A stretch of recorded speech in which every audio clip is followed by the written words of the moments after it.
did a great job in the Open.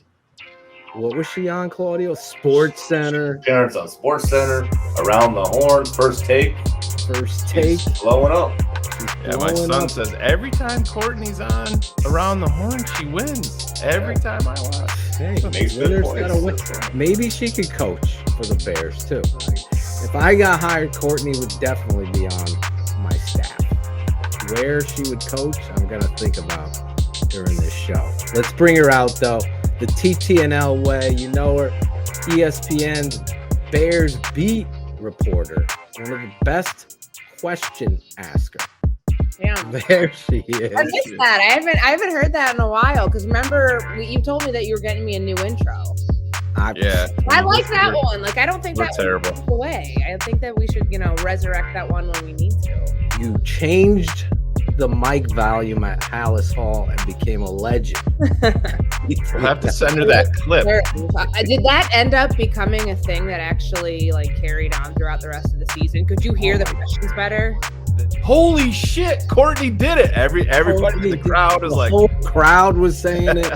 It was run like a small town thinking.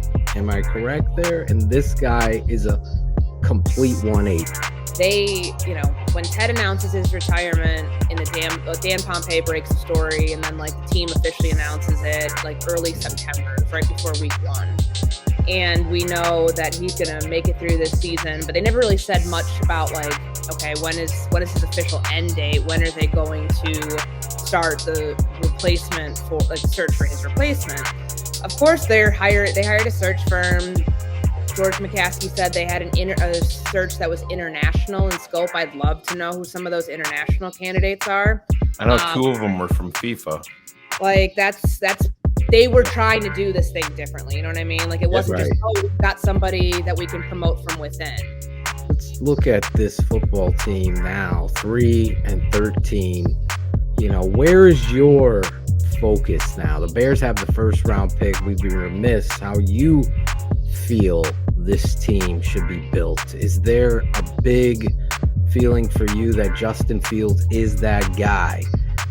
And the Bears need to try to trade down? Or do you secretly love Justin and try to, maybe we're going to take a quarterback and get people to want to trade up? Is there a feeling from you in regards to what the Bears will or should do when it comes to the draft?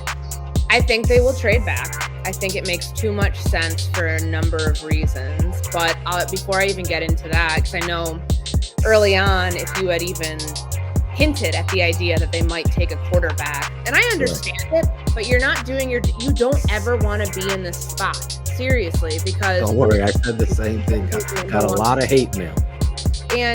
But you would not be doing your due diligence if you didn't entertain the idea. And trust me, when Poles said what he said during his season-ending press conference, that he would have to be blown away by somebody in the draft to take him, I absolutely believe that, because it's never a guarantee that just trade one first-round pick for another and that next first-round pick is going to pan out.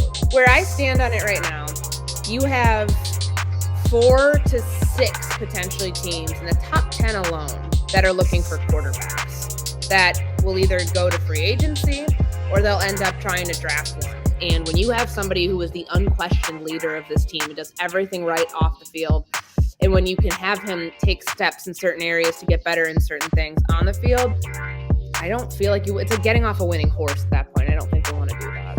Yeah, and I think one of the biggest underrated things about if you potentially moved him is, we talked to Darrington Evans and he says that Justin is an alpha in the locker room.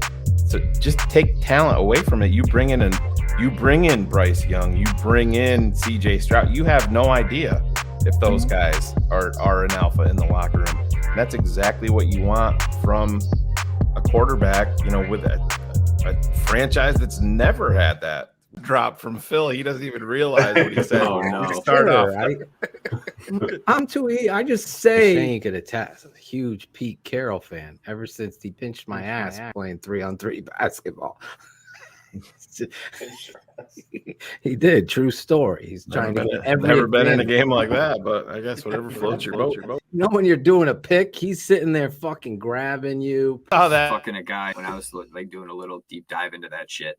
He was, you know, he fucking hurt me significantly, you know. Better do some shit.